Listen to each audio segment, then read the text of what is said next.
Dear student, स्वागत है आपका प्रे फॉर आईजे के प्लेटफॉर्म में। तो आज हम लोग करेंगे मॉक 11 में केमिस्ट्री पोर्शन का सारा सोल्यूशन।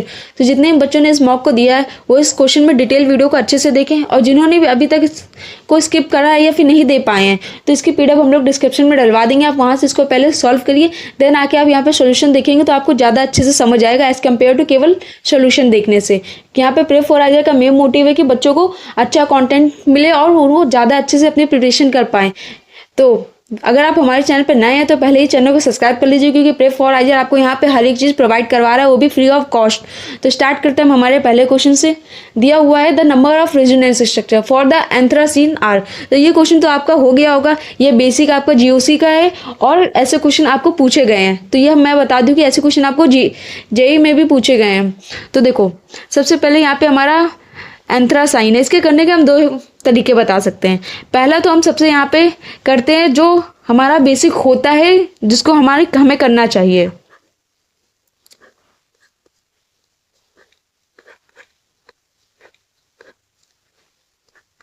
यहाँ पे हम इसके 4 स्ट्रक्चर बना लेते हैं। उसके बाद अगर हमें लगेगा कि इसके और रेजोनेंस बन सकते हैं तो हम इसके फर्दर और रेजोनेंस बनाएंगे। ठीक है,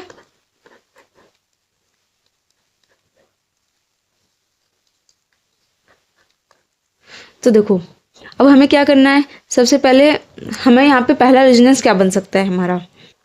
देखो, पहले तो हमारी ये पूरी प्रॉपर बेंजीन हो पहला, और इसमें ऐसे ऐसे हमारे बॉन्ड लगे हों।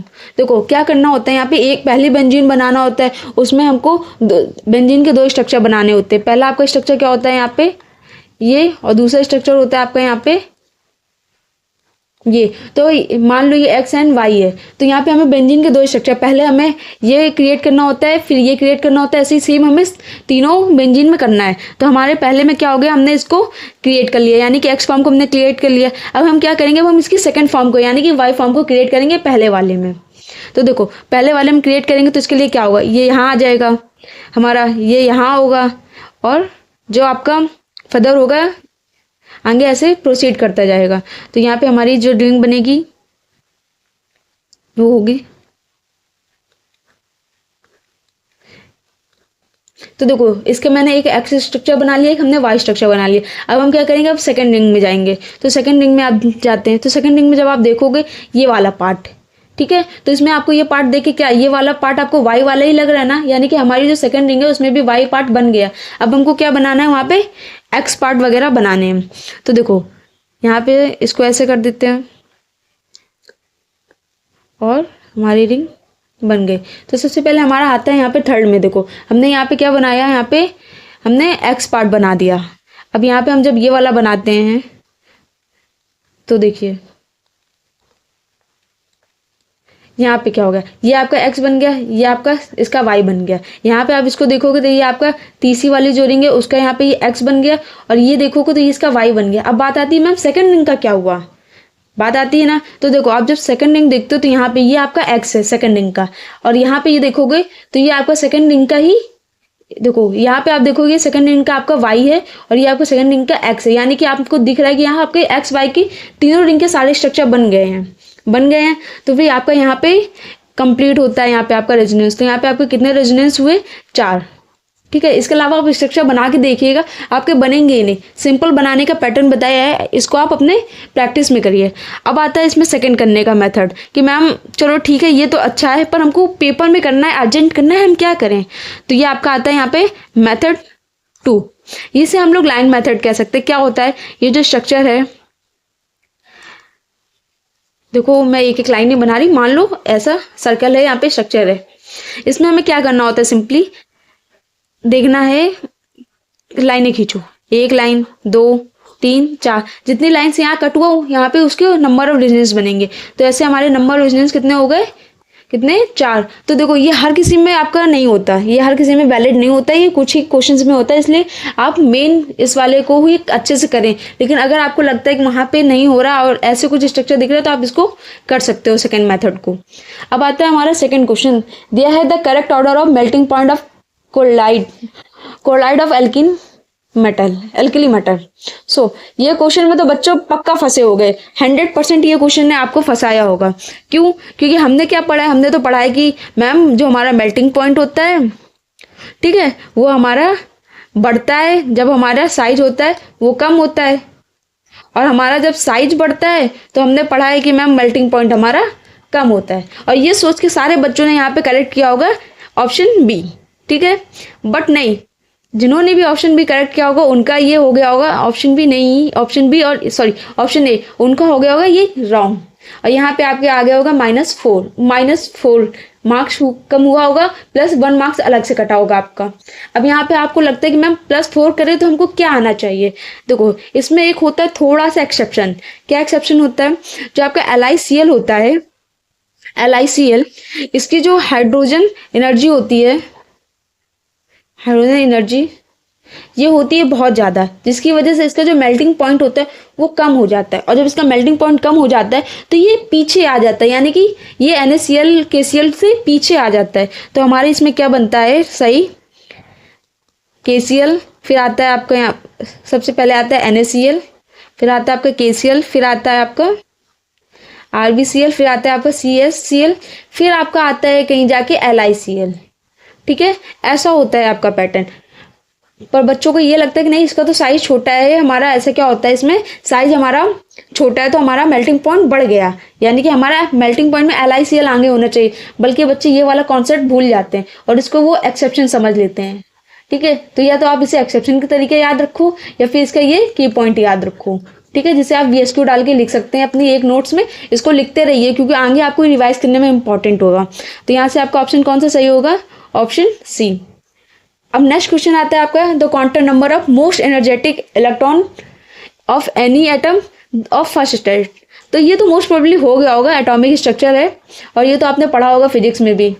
और जिनका भी नहीं हुआ तो देखो उनको मैं सबसे पहले, अगर उनका नहीं हुआ होगा तो उनको कन्फ्यूजन होगी कि यहाँ पे 311 + 1/2 ये कैसे आया। देखो तो आपने पढ़ा होगा पाउली एक्सक्लूजन प्रिंसिपल की पॉइंट, ठीक है।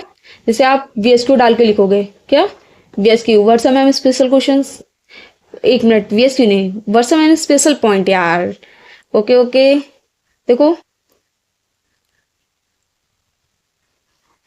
VSP या VSQ या फिर क्वेश्चन में इंपॉर्टेंट जो भी आप लिखो, बस आपको लिखना है आपका सिलेक्शन के लिए। तो देखो पाउली एक्सक्लूजन में क्या होता है आपका, पाउली एक्सक्लूजन प्रिंसिपल, यहाँ पे आपका होता है यहाँ पे every electron in atom its own unique set for quantum number. तो एक कोई भी एटम होता है, उस कोई एटम मान लो यहाँ पे कोई एक एटम ए है, उसके खुद के 4 एक क्वांटम नंबर होते हैं जो उसको बताते हैं कि भाई ये क्या प्रॉपर्टी है, क्या ये लेके रख रहा है, क्या इलेक्ट्रॉनिक कॉन्फ़िगरेशन है, सब कुछ। तो मान लो ये एटम है, इसके पास क्या होगा 4, एक होगा N, एक होगा L, एक होता है M और एक होता है N। N क्या होता है आपका अजीमुथल क्वांटम नंबर, जहाँ पे M की वैल्यू क्या होती है 1 2 3 से लेकर आपकी 4 500 तक या फिर उसके आगे। L क्या होता है आपका, L यहाँ पे आपका होता है 0 1 2 3। आप पूछोगे मैम 1 2 3 क्या है, तो देखो जो 0 होता है वो S को रिप्रेजेंट करता है, जो 1 होता है वो P को, जो 2 होता है वो D को, जो 3 होता है वो F को। अब M जो होता है, M होता है आपका -L2 + L, ये -L2 + L डिनोट करता है। N जो होता है आपका यहाँ पे होता है स्पिन नंबर, क्या होता है स्पिन नंबर, ये +- को डिनोट करता है। इतना पता चल गया। अब हमको जब ये हमारा पॉइंट क्लियर है तो अब हमको क्या करना है, सिंपली क्वेश्चन में देखना है, उसने बोला है नियॉन, फिर उसने बोला फर्स्ट एक्साइटेड स्टेट। तो नियॉन की फर्स्ट, पहले नियॉन का हम लोग इलेक्ट्रॉनिक कॉन्फ़िगरेशन लिख देते हैं। तो क्या आएगा हमारा यहाँ पे 1s2 2s2 2p6। अब अगर मैं फर्स्ट स्टेट पे लिखना है इसका तो ये हमारा चेंज हो जाएगा यहाँ पे 1s2 2s2 2p5 and 3s1। अब ये 3s1 है, यानी कि हमारे यहाँ पे लास्ट क्या है 3s1 में। अब हमको क्या देखना है, n है आपका, क्या होता है नंबर होता है यहाँ पे, n कितना है 3, तो n क्या है हमारा 3। s है, s से हमें l फॉर्म पता चलती है, s है तो हमारा क्या होगा 0, ठीक है। अब क्या होगा m देखते हैं, m के लिए क्या होता है वो l -L2 + L होता है, l यहाँ पे क्या है 0, तो m भी हमारा क्या होगा 0। फिर आता है हमारा यहाँ पे 1 मिनट L होता है, ये N नहीं, ठीक है L, तो L क्या होगा हमारा +- अब यहाँ से हमारा आंसर कौन सा सही होता है, ऑप्शन सी 300 +- ये देखो सिंपल था, बस आपको अगर पॉइंट पता हो तो ये क्वेश्चन बहुत ही ज़्यादा सिंपल था। नेक्स्ट आता है आपका लेमन जूस, ओ ये आता है आपका इक्विलिब्रियम। आयनिक इक्विलिब्रियम, ये थोड़ा बच्चों को टफ लगा होगा, मैं मानती हूँ। देखो क्या है, lemon juice normally has a pH 2। हमको गिवन देना, देखो फिजिकल केमिस्ट्री में आपको क्या करना है, केवल पहले गिवन देख लेना, क्वेश्चन अच्छे से रीड करना है, पहले उसमें कॉन्सेप्ट ना लगाओ, पहले गिवन देख लोगे तो आपको फॉर्मूला याद करने में, लगाने में आसानी होगी, क्योंकि फिजिकल केमिस्ट्री आपकी फॉर्मूला बेस है। तो pH आपका कितना है 2, ठीक है। If all the acid in the lemon juice is citric acid, there are no citrate salt present, then the citrate acid concentration in the lemon juice will be equal इतना, ठीक है। then the value of x, ठीक है। और हमको यहाँ पे कुछ दिया हुआ है कि a वगैरह दिया है। तो देखो आयनिक इक्विलिब्रियम में आप जब सोचोगे तो स्टार्टिंग में ही आप देखोगे तो यहाँ पे एक फॉर्मूला लगता है, आप सिंपल फॉर्मूला लगाओगे H प्लस का, इक्वल टू होता है अंडर रूट KAC। देखो इसमें आप बहुत से फॉर्मूले लगा सकते हो, इक्विलिब्रियम में आपके अलग अलग फॉर्मूले भी लग सकते हैं, लेकिन मैं यहाँ पे आपको वो फॉर्मूला बताऊँ जो आपके लिए बहुत सिंपल होगा, जो आपको तुरंत हिट करेगा। तो यहाँ पे हमको क्या पता है, केवल इतना पता है, चलो मैंने ये फॉर्मूला लगाया। अब H प्लस हमारे पास कहाँ से आएगा, तो हमने पढ़ा है pH दिया हुआ, H प्लस हमारा होगा 10⁻², pH है 2 -2, ठीक है। ये दे दिया तो ठीक है, हम इसकी वैल्यू लिख लेते हैं। अब हमको अंडर रूट में KC दिया हुआ है, KC कितना दिया है यहाँ पे, KA 8.4 × 10⁻⁻4। C हमें यहाँ पे निकालना है, देखो लेमन जूस का हमें कंसंट्रेशन निकालना है, तो C। अब आप इसको ऐसे भी लिख सकते हो, कहीं भी आपको दी जाएगा HCl ऐसे, तो सिंपली इसको C लिखते हैं ना, क्यों इतना उसका बड़ा बड़ा नाम लिखना है, आपको समझ आना चाहिए इन द लास्ट। तो यहाँ पे हम लिखते हैं हमारा कंसंट्रेशन। अब ये स्क्वायर रूट के इधर आएगा तो कितना हो जाएगा हमारा, जब ये हमारा उठ के इधर आएगा तो हमारा हो जाएगा यहाँ पे 10⁻4 समथिंग इक्वल टू 4 × 10⁻⁴ × C। जब आप इसको सॉल्व करोगे तो आपका अप्रोक्सीमेट आंसर आएगा यहाँ पे 11.9 × 10⁻⁻2 m, जिसको आप लोग लिख सकते हो 12 अप्रोक्सीमेट करके 12 × 10⁻⁻2, ठीक है। तो ये आपका आंसर हुआ। अब नेक्स्ट क्वेश्चन आता है आपका, यहाँ पे दिया हुआ है कोऑर्डिनेशन केमिस्ट्री से, the following complex are given, ठीक है।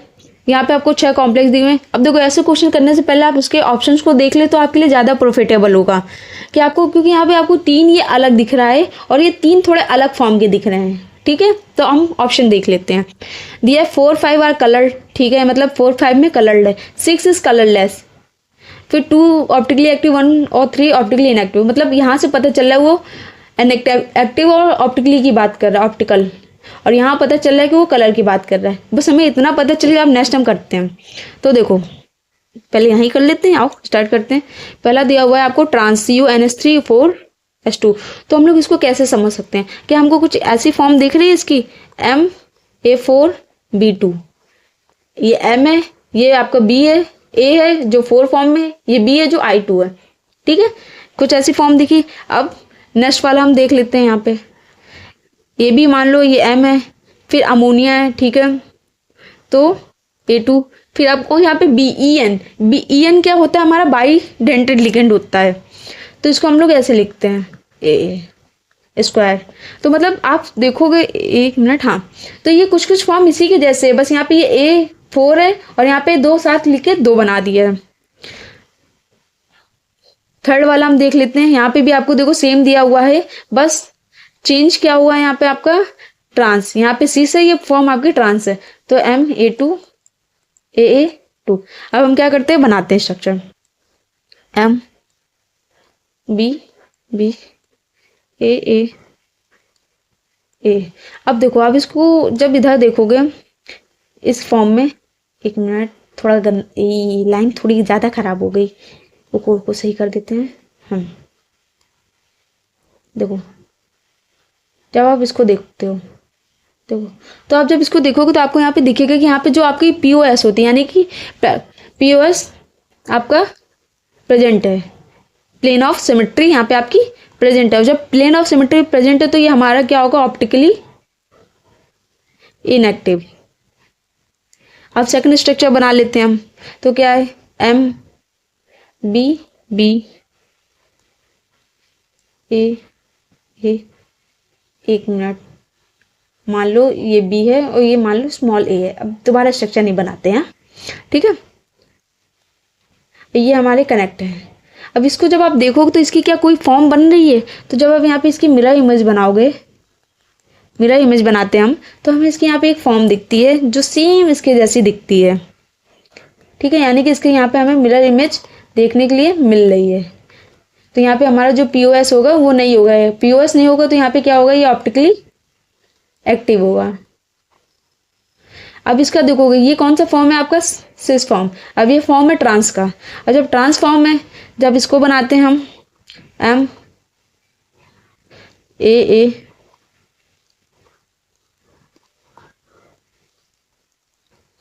इसके हम लोग जब प्लेनर सिमेट्री बनाते हैं तो यहाँ पे जो हमारी पीओस होती है वो होती है प्लेनर सिमेट्री होती है, जिसकी वजह से ये ऑप्टिकली इनएक्टिव होता है। तो यहाँ से हम देखते हैं, पहला क्वेश्चन दिया उसने कलर पे, तो उसको हटाते हैं। दूसरा ऑप्शन देखते हैं, उसने बोला 2 ऑप्टिकली एक्टिव है, सेकंड वाला हमारा ऑप्टिकली एक्टिव है, ठीक है। 1 और 3 ऑप्टिकली इनएक्टिव, यानी कि ये हमारा सही होने के चांस हैं, ठीक है। पर हम ऐसे तो नहीं बोल सकते, यहाँ पे तो बात किसकी हो रही है, कलर की भी हो रही है, इसका मतलब हमारा मल्टीपल भी हो सकता है। तो मल्टीपल चेक करते हैं। अब यहाँ पे आपको मल्टीपल में क्या होता है, सबसे पहले अगर आपको कलर चेक करना है तो जो आपका मॉलिक्यूल होता है उसमें आपका एक इलेक्ट्रॉन अनपेयर्ड होना चाहिए, मतलब वहाँ पे अनपेयर्ड इलेक्ट्रॉन होंगे तभी तो वहाँ पे आपका ट्रांजिशन हो पाएगा। वो एक जगह से दूसरी जगह जाएंगे, दूसरी जगह से तीसरी जगह जाएंगे, तभी आपका कलर चेंज होगा। अगर सब अपनी अपनी जगह बैठे होंगे तो वहाँ पे कुछ भी कलर चेंज नहीं होगा, यानी कि कंप्लीट होगा फील्ड, तो वहाँ पे आपका कलर चेंज नहीं होगा। तो सबसे पहले आपको क्या दिया हुआ है, NiI4, ठीक है। तो यहाँ पे आपका जो Ni का ऑक्सीडेशन स्टेट है +2 है। अब देखो कॉन्फ़िगरेशन लिखते हैं Ni2+ का 3D8 4S0, यानी कि आपका यहाँ पे जो S है वो खाली है, यानी कि ये इस पे जंप कर सकते हैं, यानी कि यहाँ पे हमारा 2 इलेक्ट्रॉन निकल गया, यहाँ पे ये आराम से जंप कर सकते हैं, ये कलर हुआ का, ठीक है, कलर। अब सेकंड देखते हैं TiF6, यहाँ पे आपकी कितनी ऑक्सीडेशन स्टेट है, +4, तो Ti4+, 3D4S0। जब ये 0 हो जाता है तो इसके आगे क्या होती है, हमारी इनर्ट गैस होती है। इधर हमारे इलेक्ट्रॉन 0 हो गए तो ये क्या बन गया, हमारा इनर्ट गैस हो गया, यानी कि नो कलर। फिर आता है, एक मिनट, फिर आता है आपका यहाँ COF63, यहाँ पे आपके CO पे कितना होगा, CO3+, इसका हम लोग लिखते हैं तब CO3+ का 3D6 4S0, यहाँ पे अनपेयर्ड इलेक्ट्रॉन है, यानी कि ये कलर है। तो यहाँ पे हमारा ये कलरलेस है, और यहाँ पे सब में कलर है। अब पढ़ते क्या है, 1 और 2 ऑप्टिकली एक्टिव है और 3 इनएक्टिव है, ये तो गलत हो गया। 4 क्या है, 4 एक कलर, ठीक है, 4 आपका कलर्ड है, 5 और 6 इन कलर्ड, यानी कि कलरलेस। नो ऐसा नहीं है, 4 और 5 आर कलर्ड, 4 और 5 नहीं, 5 तो आपका कलरलेस है, तो ये भी नहीं हुआ। तो यहाँ से आपका ऑप्शन बी ही करेक्ट होता है। थोड़ा क्वेश्चन लेंदी गया होगा, बट यहाँ मुझे समझाने में टाइम लगा, आपको करने में नहीं लगा होगा। अब आता है यहाँ पे correct order of acidic strength. जो आपकी एसिडिक स्ट्रेंथ होती है यहाँ पे 2 फैक्टर पे डिपेंड करती है। एसिडिक स्ट्रेंथ 2 फैक्टर पे डिपेंड करती है। पहला तो आपकी इलेक्ट्रोनिगेटिविटी यानी कि EN पे, सेकंड वो डिपेंड करती है आपके ऑक्सीडेशन स्टेट पे।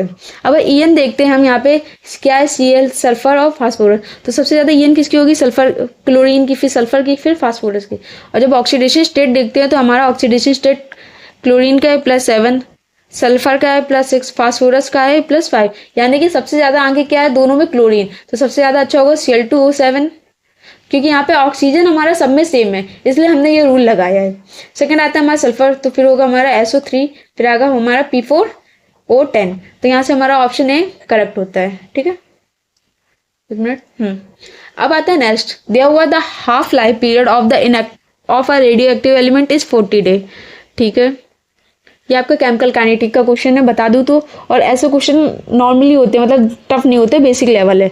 दिया हुआ है if 32 gram of this element is stored bye 16 day, कुछ तो यहाँ पे आपका मिसिंग है, यहाँ पे कुछ तो लिखा होगा, ठीक है। The calculate the weight of the element that would remain in gram. तो हम सबसे क्या लिख लेते हैं यहाँ पे, गिवन डाटा हमारे क्या, सबसे पहले हमें दिया हुआ है इनिशियल मास यानी कि N0 आपको दिया हुआ है 32 ग्राम।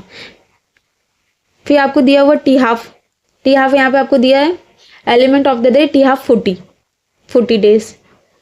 फिर आपको यहाँ पे दिया है टोटल टाइम, एक मिनट, हाँ, टोटल टाइम लेफ्ट। तो कितना हुआ 160 डे, ठीक है 160 डे। अब हम क्या करेंगे, सबसे पहले हम निकाल लेते हैं यहाँ पे हमारा determine number of half time, number of half lifes, यानी कि एन हमारा कितना आएगा, n equal to total time upon half period, ठीक है। तो 160 अपॉन हाफ पीरियड कितना है हमारा 40, तो यहाँ से हमारा कितना आया 4। अब हम क्या करते हैं, रिमेनिंग टाइम निकाल लेते हैं, रिमेनिंग मास एन। तो फॉर्मूला क्या लगता है, n equal to n nought into 1/2 की पावर एन। तो एन नॉट कितना हमारा है 32 दिया हुआ है गिवन मास, इंटू 1/2 एन हमने कितना निकाला है यहाँ से 4, ठीक है। तो क्या होगा यहाँ पे आपको कैलकुलेट करोगे तो आपका आंसर आएगा यहाँ से 32 इंटू 1 अपॉन यहाँ पे आएगा 16, 2 से डिवाइड तो आएगा यहाँ पे 2, तो ये आपका 2 ग्राम आएगा आंसर, ठीक है। अब नेक्स्ट क्वेश्चन है which of the following statement is correct.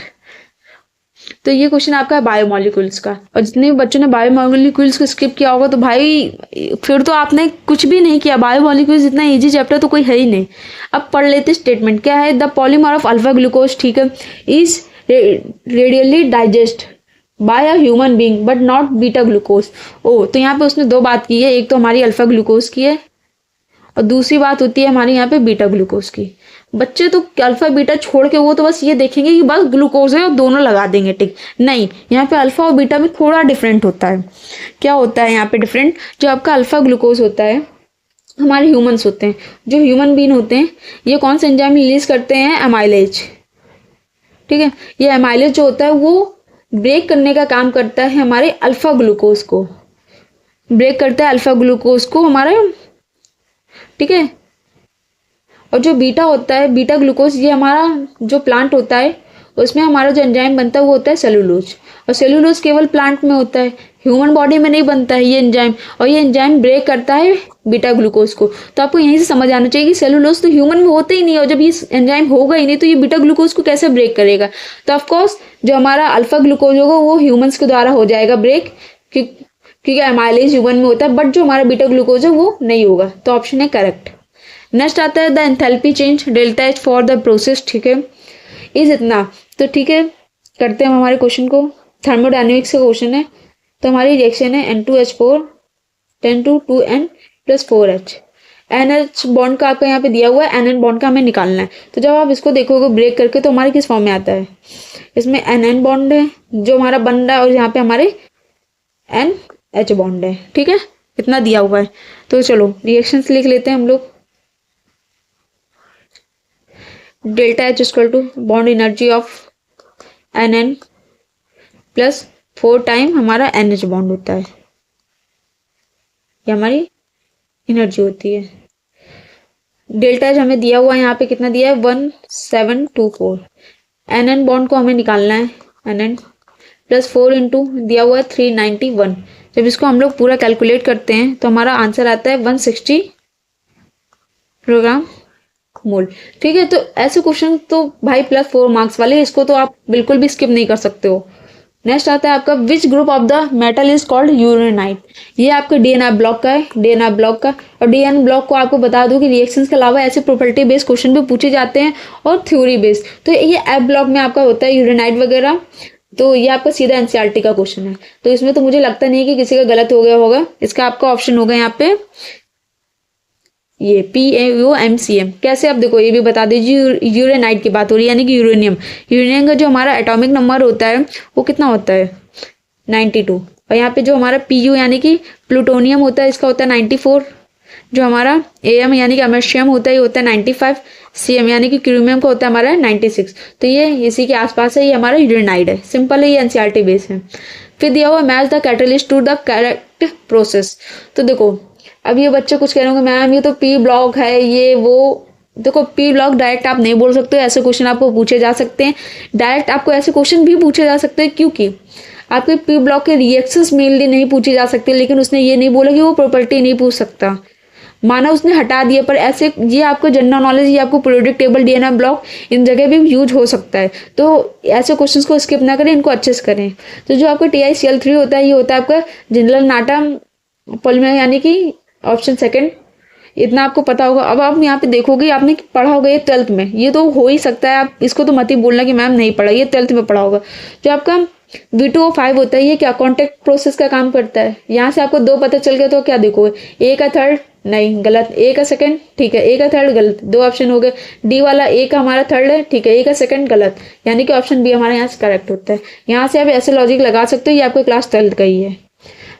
Next आता है आपका 25 ml of N aqua solution of KCl, ठीक है, यहाँ सोल्यूशन चैप्टर का है, और सोल्यूशन तो इंपॉर्टेंट चैप्टर है भाई, इसको तो स्किप करना बेवकूफ़ी है।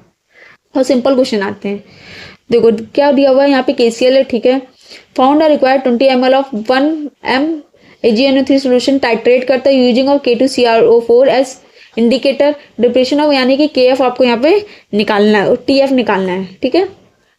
तो सबसे पहले हम रिएक्शन उसने जो बोली हम वो बना लेते हैं। AgNO3 हमारा रिएक्ट करता है KCl से 1 मोल से ठीक है, फिर बनता है हमारा AgCl plus KNO3।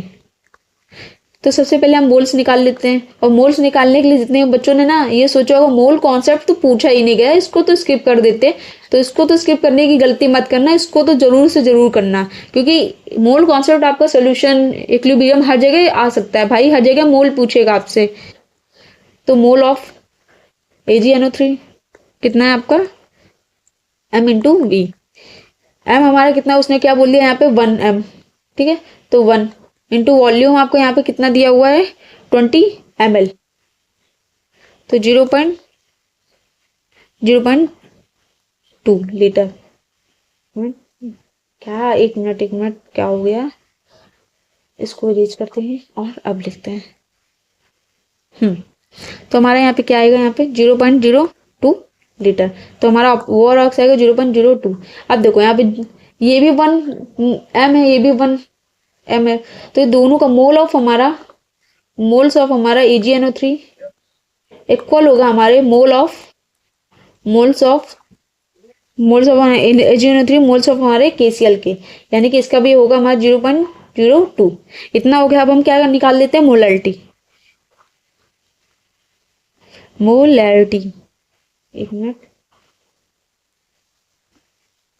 Moles upon volume, moles कितना आया 0.02, वॉल्यूम आपको यहाँ पे कितना दिया हुआ है 25 ml KCl का, तो 0.025, इसको सॉल्व करेंगे तो हमारा आंसर आएगा 0.8 m। इतना हो गया। अब हमको क्या करना है, उसने बोला है एक चीज वहां पे इसने हमको दे रखी है, जो मोलैरिटी है वही इक्वल टू है हमारे मोलैरिटी की, मोलैरिटी इक्वल टू मोलैरिटी। तो अब यहाँ पे देखो, अगर आई फैक्टर निकालना है तो फॉर 100% KCl आयोनाइज हो जाता है, तो हमारा बनता है एक minute KCl K plus Cl minus, यानी कि यहाँ पे हमारा आई 2 होता है, 2 चार्ज का डिफरेंट है। तो फॉर्मूला लगा देते हैं delta TF equal to i KF into molarity.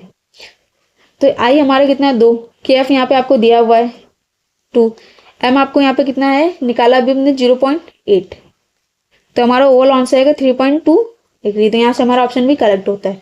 Next question है, यहाँ पे आपको दिया हुआ है, देखो ये आपका यहाँ पे NTV, ये क्वेश्चन आपका मिक्स है और OC का प्लस PC का, तो ऐसे मिक्स क्वेश्चन भी आपको पूछे जाते हैं। तो जिसमें बच्चों को लगता है अरे मैम मेरे तो PC मजबूत है, OC को छोड़ दे, तो ऐसा बिल्कुल नहीं, आपको OC plus PC mix question भी पूछे जाते हैं। अगर आपने यहाँ रिएक्शन ही नहीं बनाई तो आप कैसे करोगे इस क्वेश्चन को, हो गया। और अगर आपने यहाँ रिएक्शन बना लिया, फिजिकल नहीं आई, तो आप कैसे करोगे इस क्वेश्चन को। क्वेश्चन बहुत सिंपल है। सबसे पहले आपको पता होना चाहिए, ये आपका रीजन जो है गिगनार्ड है। गिगनार्ड क्या करता है, ये रिएक्ट करता है, रिएक्ट विथ एसिडिक H2OH से, ठीक है, ये हमारे OH से एसिडिक हाइड्रोजन से रिएक्ट करता है, ठीक है, और क्या करता है वहां से रिड्यूस कर देता है मीथेन गैस को। तो जब ये हमारा CH3 अटैक करेगा हमारे एसिडिक H पे, तो क्या बनाएगा हमारा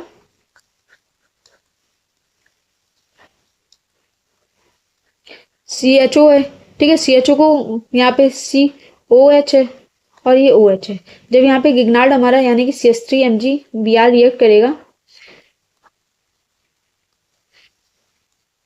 तो CHO को कन्वर्ट कर देता है हमारा गिगनार्ड, CH3 CHO MgBr COH CO minus MgBr और यहाँ OH की जगह हमारा लगा देता है OMgBr। ठीक है, H को हटा देता है और H को हटाता है तो क्या बना देता है CH4 मीथेन गैस। कितने मोल बनाएगा 2 mole, 2 mole of methane gas. तो वहाँ पे उसने बोला how many litre of gas P is form in above a reaction of NTB। बस सिंपल है, यहाँ पे वॉल्यूम ऑफ CH4, ठीक है, at NTB 2 into molar volume. Molar volume उसने दिया हुआ है आपका 22.4 लीटर, तो आएगा आपसे 44.8 लीटर। सिंपल था, बस रिएक्शन हो जाती, क्वेश्चन बहुत सिंपल था। तो आता है अब नेक्स्ट क्वेश्चन आपका। यहाँ पे आपका HI से रिएक्शन करवाते हैं और आपको इतना तो पता है HI से रिएक्शन कराते हैं हाइड्रोजन और आयोडीन लगता है। कहाँ लगता है, क्या लगता है, ये क्वेश्चन आता है। तो जब सबसे पहले यहाँ रिएक्ट कराते हैं तो हमारी होती है SN2 रिएक्शन, जो कि हमारा फिनॉल एक स्ट्रॉन्ग बॉन्ड बनाता है। यहाँ पे होती है आपकी एल्किल एलिल, ठीक है, और यहाँ पे होता है आपका रिएक्शन I लगा देते हैं यहाँ पे आयोडीन। NC से कोई रिएक्शन नहीं होती, तो हमारा फाइनल आंसर बनता है यहाँ पे OH। यहाँ बनता है हमारा, यहाँ से हमारा ये हटके I लगता है प्लस यहाँ पे हमारा OH, ये ग्रुप निकलता है, NC बनता है। तो यहाँ से हमारा ऑप्शन, आपका ऑप्शन A करेक्ट होता है। नेक्स्ट क्वेश्चन आता है आपका AB रिएक्शन बेस है, सिंपल रिएक्शन है। NH2 CH3 NaNO2 जब रिएक्ट करता है तो हमारा ये होता है BDC। ये रिएक्ट करता है तो हमारा NH2 की जगह क्या बना देता है N2Cl, नीचे आता है CH3। फर्दर ये CuCN से रिएक्शन करता है FeKCN से, तो ये हटा के हमारा बना देता है ये साइनाइड और CH3। आगे ये हीट होता है, जब ये हीट होता है तो साइनाइड हमारा चेंज हो जाता है यहाँ पे किस फॉर्म में, COOH के फॉर्म में, यानी कि ऑक्जेलिक आपके कार्बोक्सिलिक एसिड के फॉर्म में, नीचे लग जाता है CH3। तो यहाँ से हमारा ऑप्शन कौन सा सही होता है, ऑप्शन A। तो आपका E क्या होगा, ऑप्शन A। यहाँ तक आपके सभी क्वेश्चन कंप्लीट होते हैं और